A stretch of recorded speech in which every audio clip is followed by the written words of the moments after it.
Hello ആൾ career ക്രാഫ്റ്റിൻ്റെ പുതിയൊരു വീഡിയോയിലേക്ക് എല്ലാവർക്കും സ്വാഗതം. അസിസ്റ്റന്റ് സെയിൽസ്മാൻ പരീക്ഷയ്ക്ക് വേണ്ടി നമ്മൾ ആരംഭിച്ചിട്ടുള്ള PYQ ഡിസ്കഷനിലെ അടുത്തൊരു ക്ലാസ്സാണിത്. 2023 അസിസ്റ്റന്റ് സെയിൽസ്മാൻ ചോദ്യപേപ്പറാണ് നമ്മൾ ഇതുവരെ നോക്കിക്കൊണ്ടിരുന്നത്. ആദ്യത്തെ കുറച്ച് ചോദ്യങ്ങളും അതിൻ്റെ അനുബന്ധ വസ്തുതകളും നമ്മൾ കഴിഞ്ഞ ക്ലാസ്സുകളിലായിട്ട് പറഞ്ഞുകൊണ്ടിരുന്നു. ഇന്ന് നമുക്ക് മറ്റു ചോദ്യങ്ങൾ കൂടി നോക്കാം. മുൻപെടുത്ത ക്ലാസ്സുകളുടെ ലിങ്ക് ഞാൻ ഡിസ്ക്രിപ്ഷൻ ബോക്സിലിടാം. എല്ലാവരും അതുകൂടി ഒന്ന് കാണാൻ ശ്രമിക്കുക. അപ്പോൾ ചാനൽ ആദ്യമായിട്ട് കാണുന്നവരുണ്ടെങ്കിൽ സബ്സ്ക്രൈബ് ചെയ്യുക, വീഡിയോ ഇഷ്ടമായാൽ ലൈക്ക് ചെയ്യുക, ഷെയർ ചെയ്യുക. നമുക്ക് ക്ലാസ്സിലോട്ട് പോകാം. ഇന്നത്തെ ആദ്യത്തെ ചോദ്യം, ഹരിത കേരള മിഷൻ ഊന്നൽ നൽകാത്ത മേഖല ഏതെന്ന് കണ്ടെത്തുക. ജലസംരക്ഷണം, ശുചിത്വം, വനവൽക്കരണ, കൃഷി. ഇതാണ് ഓപ്ഷൻസ്. എന്താണ് ഹരിത കേരള മിഷൻ? ജൈവ കൃഷി രീതിക്ക് പ്രാമുഖ്യം കൊടുത്തുകൊണ്ടുള്ള കൃഷി വികസനം, ശുചിത്വ മാലിന്യ സംസ്കരണം, മണ്ണ് ജലസംരക്ഷണം എന്നീ 3 മേഖലകൾക്ക് പ്രാധാന്യം നൽകിക്കൊണ്ട് കേരള സർക്കാർ ആരംഭിച്ച പദ്ധതിയാണ് ഹരിത കേരള മിഷൻ. ഏതൊക്കെയായിരുന്നു? കൃഷി വികസനം, ശുചിത്വ മാലിന്യ സംസ്കരണം, മണ്ണ് ജലസംരക്ഷണം. ഈ 3 മേഖലകൾക്കായിരുന്നു പ്രാധാന്യം നൽകിയത്. പച്ചയിലൂടെ വൃത്തിയിലേക്ക് എന്ന ടാഗ് ലൈനോടെ നമ്മുടെ singer KG Yesudas brand ambassador ആയിട്ടാണ് ഈ പദ്ധതി ആരംഭിച്ചത്. 2016 ഡിസംബർ 8 പദ്ധതി ഉദ്ഘാടനം ചെയ്യപ്പെട്ടത്. ഇവിടെ നൽകിയിട്ടുള്ള ഓപ്ഷൻസിൽ വനവൽക്കരണമാണ് ഹരിത കേരള മിഷൻ ഊന്നൽ നൽകാത്തൊരു മേഖല ഉണ്ടായിരുന്നത്. അപ്പോൾ അടുത്ത ചോദ്യം നോക്കാം. ദഹനരസത്തിൽ രാസാഗ്നികൾ ഒന്നും ഇല്ലാത്ത ഗ്രന്ഥി ഏത്? ദഹനഗ്രന്ഥി ഏത്? കരൾ, ആഗ്നേയഗ്രന്ഥി, ആമാശയഗ്രന്ഥി, ഉമിനീർ ഗ്രന്ഥി. കരളാണ് ഉത്തരം വരുന്നത്. കരൾ ഉൽപ്പാദിപ്പിക്കുന്ന രസമാണ് പിത്തരസം. രാസാഗ്നികളില്ലാത്ത ദഹനരസമാണ് പിത്തരസം. ഈ ദഹനം പൂർത്തിയാകുന്നതിന് സഹായിക്കുന്ന ദഹനരസങ്ങളാണ് ആഗ്നേയരസം, ആന്ത്രരസം, പിത്തരസം തുടങ്ങിയവയ്ക്ക്.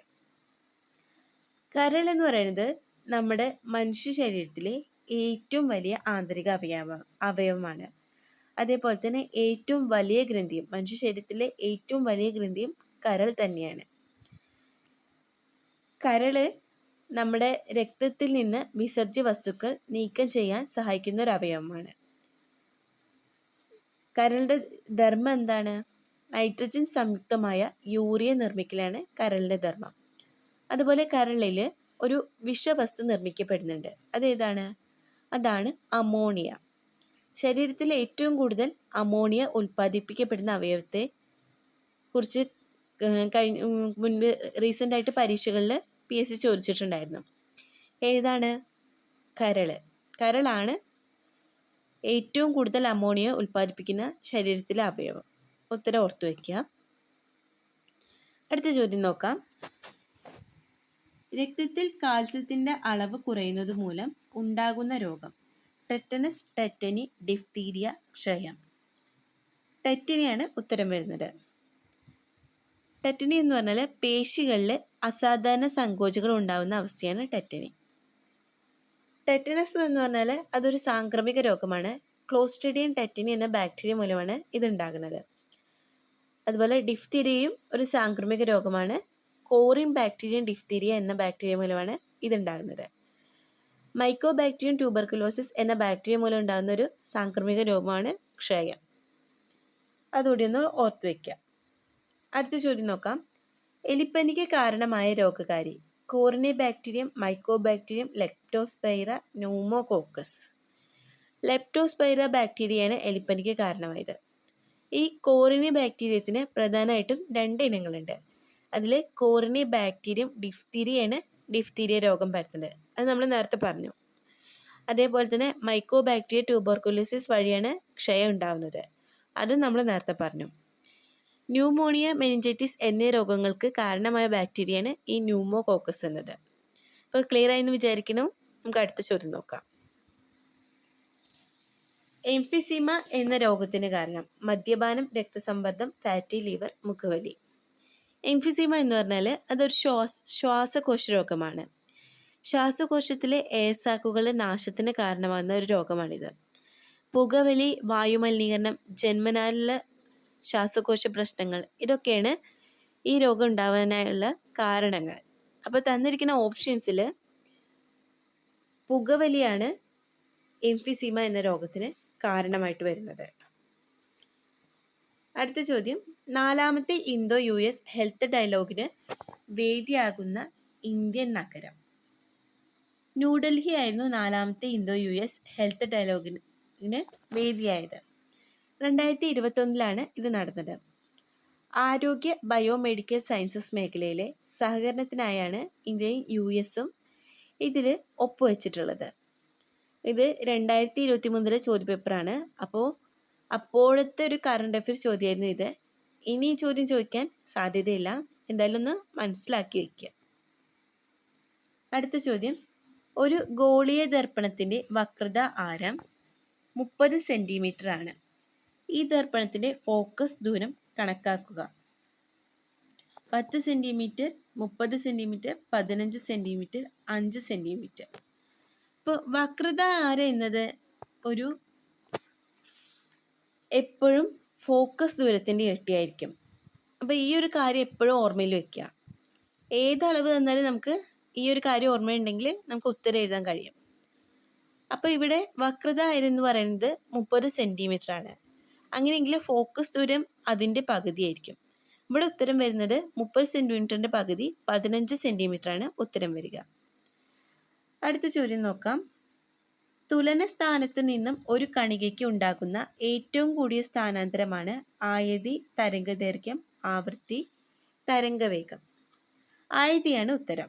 തുലന സ്ഥാനത്ത് നിന്നും ഒരു കണികയ്ക്ക് ഉണ്ടാകുന്ന ഏറ്റവും കൂടിയ സ്ഥാനാന്തരം ആയതി എന്നാണ് പറയുന്നത്. തരംഗദൈർഘ്യം എന്നാൽ ഒരു തരംഗത്തിൽ ഒരു കമ്പനാവസ്ഥയിലുള്ള ഒരേ കമ്പനാവസ്ഥയിലുള്ള തൊട്ടടുത്ത രണ്ട് ബിന്ദുക്കൾ തമ്മിലുള്ള അകലത്തെയാണ് തരംഗദൈർഘ്യം എന്ന് പറയുന്നത്. ഒരേ കമ്പനാവസ്ഥയിലുള്ള തൊട്ടടുത്ത രണ്ട് ബിന്ദുക്കൾ തമ്മിലുള്ള തരംഗത്തിലെ അകലത്തിലെയാണ് തരംഗദൈർഘ്യം എന്ന് പറയുന്നത്. അതുപോലെ ആവൃത്തി എന്ന് പറയുന്നത് ഒരു നിശ്ചിത സമയ യൂണിറ്റിൽ സംഭവിക്കുന്ന പൂർണ്ണ തരംഗങ്ങളുടെ എണ്ണത്തെയാണ് ആവൃത്തി, ഫ്രീക്വൻസി എന്ന് സൂചിപ്പിക്കുന്നത്. തരംഗവേഗം എന്നത് ഒരു തരംഗം ഒരു നിശ്ചിത സമയത്തിൽ സഞ്ചരിക്കുന്ന ദൂരത്തെയാണ് സൂചിപ്പിക്കുന്നത്, തരംഗവേഗം. അപ്പോൾ അടുത്ത ചോദ്യം നോക്കാം.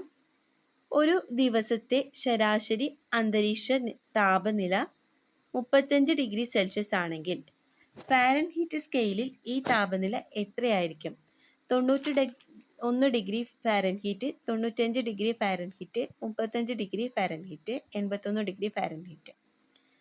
അപ്പോൾ ഈ സെൽഷ്യസിലുള്ള താപനിലയെ ഫാരൻഹീറ്റിലേക്ക് മാറ്റാൻ ഒരു ഇക്വേഷൻ ഉണ്ട്. സെൽഷ്യസിലുള്ള അളവ് ഇൻറ്റു 9/5 + 32. അങ്ങനെ ചെയ്ത് കഴിഞ്ഞാൽ ഫാരൻഹീറ്റിലുള്ള താപനില കിട്ടും. അപ്പോൾ ഇവിടെ 35 ഡിഗ്രി സെൽഷ്യസ് ആണ് നമുക്ക് സെൽഷ്യസിലുള്ള അളവ് തന്നിരിക്കുന്നത്. അപ്പോൾ 35 × 9/5 + 32. അങ്ങനെ ചെയ്യുമ്പോൾ 63 + 32 = 95 എന്ന് കിട്ടും. 95 ഡിഗ്രി സെൽഷ്യസ്, 95 ഡിഗ്രി ഫാരൻഹീറ്റ്. അപ്പോൾ ഇവിടെ ഉത്തരം വരുന്നത് 95 ഡിഗ്രി ഫാരൻഹീറ്റ് ആണ്. അപ്പോൾ ഇക്വേഷൻ ഒന്നുകൂടി ഓർത്ത് വയ്ക്കുക. സെൽഷ്യസിലുള്ള അളവ് ഇൻറ്റു 9/5 + 32. അങ്ങനെ ചെയ്ത് കഴിഞ്ഞാൽ ഫാരൻഹീറ്റിലുള്ള അളവ് കിട്ടും. ഇതിന് നേരെ ഓപ്പോസിറ്റ് ചെയ്ത് കഴിഞ്ഞാൽ ഫാരൻഹീറ്റിനെ സെൽഷ്യസിലേക്ക് മാറ്റാനും പറ്റും. ഓർത്ത് വയ്ക്കുക. അടുത്ത ചോദ്യം, ഉരുളക്കിഴങ്ങ് കൃഷിക്ക് അനുയോജ്യമായ മണ്ണിൻ്റെ pH മൂല്യം എത്ര? 1, 3, 5, 7. 5 ഉത്തരം വരുന്നത്. pH മൂല്യം 5 ആയ മണ്ണിലാണ് ഉരുളക്കിഴങ്ങ് കൃഷി നടത്താൻ അനുയോജ്യം. ഓക്കെ, അപ്പോൾ ഇതുവരെ പറഞ്ഞ ചോദ്യങ്ങളൊക്കെ എല്ലാവർക്കും ക്ലിയർ ആയെന്ന് വിചാരിക്കുന്നു. സയൻസുമായി ബന്ധപ്പെട്ട ചോദ്യങ്ങളാണ് നമ്മളിന്ന് കൂടുതലായിട്ടും ഡിസ്കസ് ചെയ്തത്. ഇന്നത്തെ സെഷൻ നമുക്ക് തൽക്കാലം ഇവിടെ വൈൻഡപ്പ് ചെയ്യാം. എല്ലാവർക്കും ഇത് യൂസ്ഫുൾ ആയെന്ന് കരുതുന്നു. ക്ലാസ് ഇഷ്ടമായെങ്കിൽ ചാനൽ സബ്സ്ക്രൈബ് ചെയ്യുക, ലൈക്ക് ചെയ്യുക, നിങ്ങളുടെ ഫ്രണ്ട്സിനൊക്കെ ഷെയർ ചെയ്ത് കൊടുക്കുക. കൂടുതൽ ചോദ്യങ്ങളായിട്ട് നമുക്ക് അടുത്ത ക്ലാസ്സിൽ കാണാം. താങ്ക്